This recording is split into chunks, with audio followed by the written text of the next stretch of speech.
Hello students, very good morning to all of you. I am Vikrant Bhardwaj, your physics tutor. और आज हम discuss करेंगे बेटा एटम में next topic, that is energy level diagram. क्या है बेटा ये एनर्जी लेवल डायग्राम और किसके बारे में बताता है? एनर्जी लेवल डायग्राम हमें जो इलेक्ट्रॉन्स की टोटल एनर्जी है उसके बारे में बताता है। अलग अलग स्टेशनरी ऑर्बिट की जो हमने बात की थी उनमें उसकी एनर्जी कितनी होगी उसके बारे में हमें बताता है। तो energy level diagram it tells us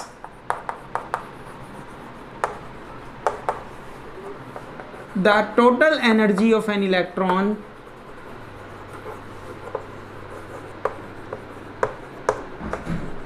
in various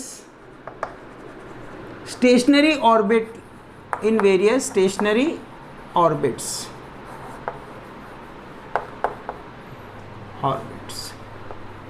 और ये जो लेवल एनर्जी है इसको हम it is represented by, and this energy is represented by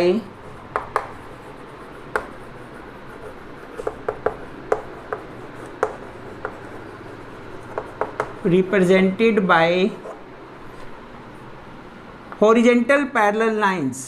कैसे रिप्रेजेंट करेंगे हम? horizontal parallel lines। अभी हम डायग्राम इसका बनाएंगे बेटा, उससे आपको क्लियर होगा।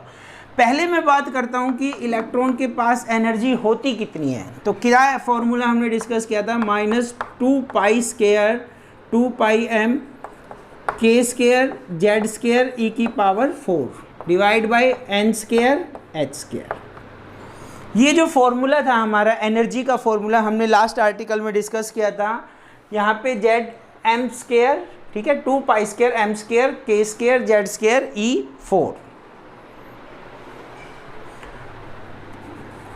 m आएगा बेटा सिंगल, ठीक है। ये z क्या है? Atomic number. अगर मैं बात करता हूं हाइड्रोजन के केस की, for hydrogen z is equal to 1। और nth ऑर्बिट की बात करता हूं, nth ऑर्बिट, ठीक है। तो हमने n की वैल्यू नहीं रखी, इसको n ही रखा। तो ये वैल्यू बाकी सब पैरामीटर की जब मैं वैल्यू पुट करूंगा तो वो वैल्यू कितनी आएगी? -13.6। क्या वैल्यू आती थी बेटा? -13.6। देखो 2π² 2πm mass of the electron के 9 × 10⁻⁹ z1 e charge on an electron, n as it is रखेंगे n, h प्लैंक्स कांस्टेंट। तो इस पैरामीटर की जो वैल्यू हमने कैलकुलेट की थी बेटा वो की थी -13.6 डिवाइड बाय n² eV। ये वैल्यू है। फिर से देखिए, इस फॉर्मूले में जस्ट हमने किसकी वैल्यू नहीं रखी? n की वैल्यू नहीं रखी। बाकी सारे पैरामीटर्स आपको क्लियर होने चाहिए। आप कैलकुलेट करके देखिए, रफ में ये वैल्यू आएगी -13.6/n²। इसको आप मेमोराइज करेंगे, याद रखेंगे। ये किसकी है? nth ऑर्बिट में जब इलेक्ट्रॉन रिवॉल्व कर रहा है उसकी एनर्जी है। अगर मैं कहता हूँ फर्स्ट ऑर्बिट में रिवॉल्व कर रहा है तो यहाँ पे 1 आ जाएगा बेटा, 1 का स्क्वायर 1, तो -13.6/1 का स्क्वायर 1। तो ये एनर्जी कितनी आएगी? -13.6 eV फर्स्ट, उसमें फर्स्ट ऑर्बिट में, जिसको हम ग्राउंड स्टेट कहते हैं। सेकंड में वैल्यू कितनी आएगी बेटा? -13.6 2 का स्क्वायर 4 से इसको हम कट करेंगे तो ये आ जाएगा 3 4, तो -3.4 eV इलेक्ट्रॉन वोल्ट।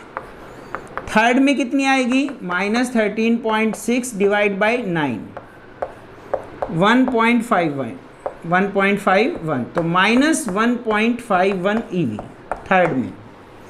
इसी टाइप से बेटा फोर्थ में बताइए, फोर्थ में आ जाएगी -13.6 और 16 का 4 का स्क्वायर करोगे तो 16, तो ये वैल्यू आएगी आपकी -0.85 eV।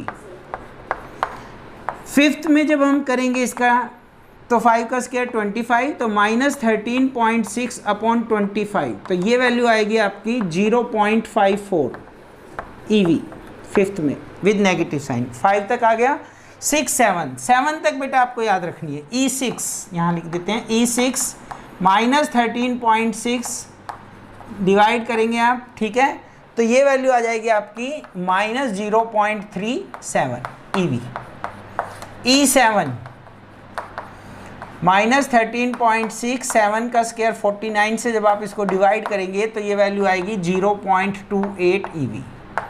याद रखो बेटा, 7 तक वैल्यू याद रखिए। फिर से देखिए, E1 -13.6, सेकेंड ऑर्बिट की -3.4, थर्ड की -1.51, फोर्थ की 0.85, फिफ्थ की 0.54, सिक्स्थ ऑर्बिट की 0.37 एंड लास्ट 0.28। अगर मैं बढ़ते बढ़ते n की वैल्यू 7 तक आए, इन्फिनिटी कर देता हूँ, E इन्फिनिटी, तो वैल्यू क्या होगी बेटा, -13.6 डिवाइड बाय इन्फिनिटी 0 आ जाएगी, 0, and electrons are free. Negative energy का मतलब क्या होता है, electrons are bound to nucleus, और अगर वैल्यू 0 है उस ऑर्बिट में तो electron is free to rotate. इन वैल्यू के अकॉर्डिंग फर्स्ट काम तो क्या है बेटा, आपको फॉर्मूला याद रखना है, ये वैल्यू याद करनी है। फिर हम एक ग्राफ बनाएंगे, एक डायग्राम बनाएंगे जिसको हम कहते हैं एनर्जी लेवल डायग्राम। देखिए कैसे बनाना है।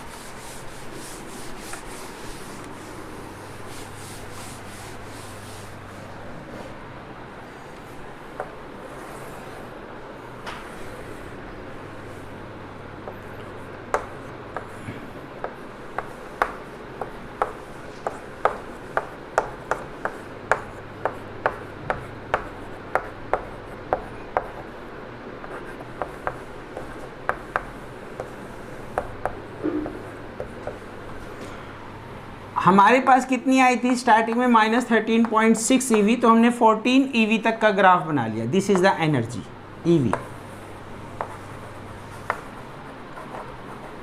किसमें है, इलेक्ट्रॉन वोल्ट में। जब n की वैल्यू, ठीक है, ये मान लीजिए ये 14 है, ये 14 है आपका 14, देखो 0 एग्जैक्ट मैंने इक्वल नहीं लिए क्योंकि यहाँ पे हमारी लाइंस थोड़ी ज़्यादा आती हैं, तो इस वजह से इसको कंपैरेटिवली लार्जर ले लिया। आप इक्वल लेके भी शो कर सकते हैं।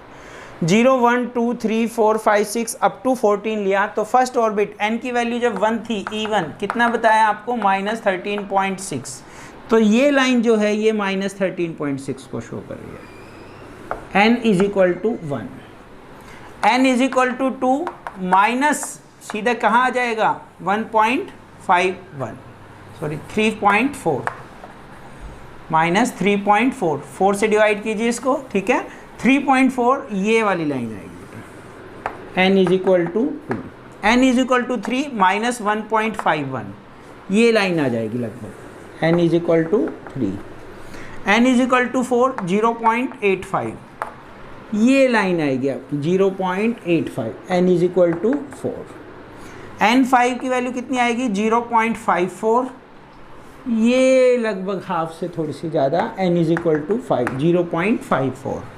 देन 0.37 ये लाइन 0.37, n6 और 0.28 n7 के क्या आएगी, 0.28, E2 E3 E4 E5 E6 E7, ठीक है, ये 7 लाइन 1 2 3 4 5 6 7, और लास्ट में मैंने इन्फिनिटी का बताया था कितना, 0, इन्फिनिटी का 0, ये वाली जो लाइन है 0, n is equal to infinity.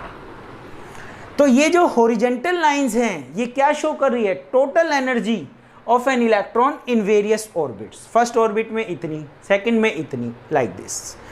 अब ये जो वर्टिकल लाइन मैं शो करूंगा बेटा, फर्स्ट ऑर्बिट में हमारा इलेक्ट्रॉन आया कहाँ से, सेकंड से आया, थर्ड से आया, फोर्थ से आया, कहीं से भी आया, आया कहाँ पे, फर्स्ट ऑर्बिट में। क्या नाम रखा था हमने, लेमन सीरीज, लेमन सीरीज। इस बार सेकंड ऑर्बिट में आया, थर्ड से, फोर्थ से, फिफ्थ से, तो इस सीरीज का नाम क्या होगा, लेमन के बाद बामर सीरीज।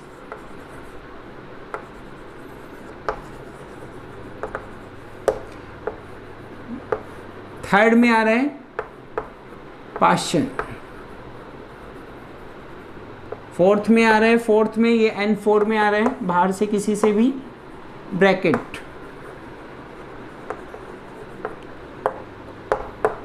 एंड लास्ट फिफ्थ में आएगा फंड सीरीज, फिफ्थ में आएगा बेटा फंड सीरीज।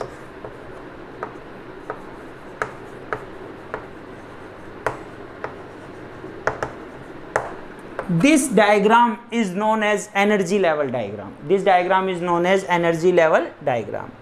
तो इसके लिए बेटा बहुत इंपॉर्टेंट है आपको ये वैल्यू याद रखनी, सारी की सारी वैल्यू याद रखनी, और इस वैल्यू को आप मेमोराइज कीजिए, फॉर्मूले को मेमोराइज रखिए। क्या फॉर्मूला था? E = -2π² m kz² E4 k²z² E4 divide by n² h²। इस फॉर्मूले को याद रखिए।